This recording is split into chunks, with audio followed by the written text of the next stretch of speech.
ડીસાના વિકાસના વિરોધીઓને કેવી રીતે એ લોકો વિકાસને અવરોધી રહ્યા છે માટે આજે પત્રકાર પરિષદ બોલાવેલી છે. ડીસા નગરપાલિકામાં અને બીજી 6 નગરપાલિકામાં ટોટલ 7 નગરપાલિકામાં 100 કરોડથી વધારે કચરાનું એક કૌભાંડ છે. અને જે રેકર્ડ ઉપરના પુરાવામાં SDM2 સાથે સંકળાયેલા અધિકારીઓ, ડીસા નગરપાલિકાના અધિકારીઓ અને ડીસા નગરપાલિકાના રાજકારણીઓ તેમજ ડીસાના અગ્રણી રાજકારણીઓની સંડોવણી છે. આ બાબતે ખોટા ઠરાવો ડીસા નગરપાલિકાની કારોબારીમાં થયા છે, ખોટા રિપોર્ટો બન્યા છે, ડિટેલ પ્રોજેક્ટ રિપોર્ટો પણ કોઈ ટેકનિકલ એક્સપર્ટ સિવાય બનાવી એટલા ડીસા નગરપાલિકામાં 8 કરોડ 65 લાખ રૂપિયાનું ટેન્ડર કોઈ સાધારણ સભામાં કોઈ પણ મંજૂરી વગર અથવા કોઈ પણ જાતના ઠરાવ વગર આપી દેવામાં આવ્યું છે. અને પાછળથી ઇન્ચાર્જ પ્રમુખ દ્વારા સાધારણ સભામાં કોઈ ઠરાવ રજૂ થયેલો ના હોવા છતાં ખોટો ઠરાવ રાખી અને એને ઓથેન્ટિસિટી કરવા માટેનો પ્રયત્ન કરવામાં આવ્યા છે. અને જે ટેન્ડર આપવામાં આવેલું ટેન્ડરમાં જે શરતો હતી એ પ્રમાણે કોઈ ડોક્યુમેન્ટ રજૂ ના થયેલા હોય, જે ડોક્યુમેન્ટ રજૂ થયા છે ખોટા ડોક્યુમેન્ટ રજૂ થયા છે. એમાંથી એક એક્ઝામ્પલ મેં આપ્યું કે CA સર્ટિફિકેટ રજૂ થયું છે. જે CA સર્ટિફિકેટ આપે છે ટર્નઓવર માટેના સર્ટિફિકેટ માટેના ડેટા અપલોડ કરવા પડતા હોય છે ચાર્ટર્ડ એકાઉન્ટન્ટની વેબસાઇટ ઉપર. ત્યાંના ડેટા અને અહીંયા જે રજૂ થયેલા છે ડેટા બહુ જ ડિફરન્ટ છે. અને આ રીતે ખોટા CA સર્ટિફિકેટ અને ખોટા ડોક્યુમેન્ટ ઉભા કરીને જેને આવા કોઈ કામનો અનુભવ જ નથી, એની પાસેથી કોઈ એક્સપિરિયન્સ સર્ટિફિકેટ પણ લીધા સિવાય માત્ર કોઈ રાજકીય નેતાના સહારે અને એના આધારે 7 નગરપાલિકાઓમાં ખૂબ મોટું જ કૌભાંડ, માત્ર એક જ પ્રોજેક્ટનું કૌભાંડ ગણીએ તો 100 કરોડ કરતા વધારેનું કૌભાંડ આચરવામાં આવેલું છે.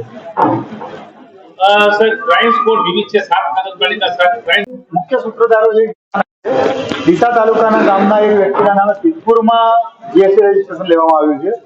એના પછી અહીંયા ડીસા નગરપાલિકામાં જે પ્રોજેક્ટ લેવામાં આવ્યો છે એમાં ખેડ બ્રહ્માના કોઈ ડોક્યુમેન્ટ રજૂ કરવામાં આવ્યા છે, પણ એવું કોઈ એક્સપિરિયન્સ સર્ટિફિકેટ રજૂ નથી થયું.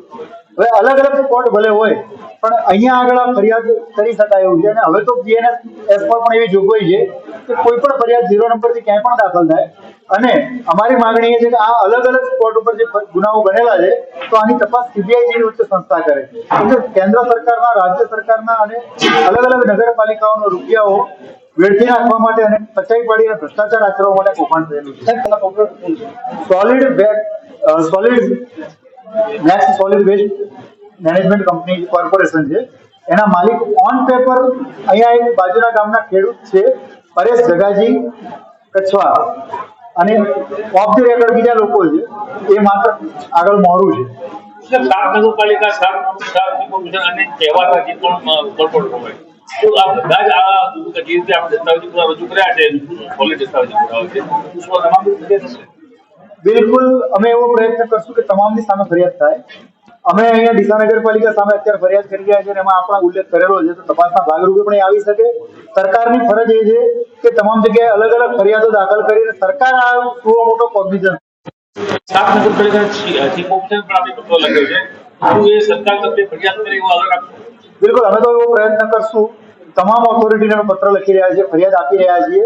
અને ખરેખર જે જવાબદારી એમની છે, પ્રજાનું જે ફંડ છે બચાવવાની જવાબદારી એમની છે, એ કાર્યવાહી નહીં કરે તો અમે ના છૂટકે આના માટે હાઈકોર્ટ પણ જઈશું.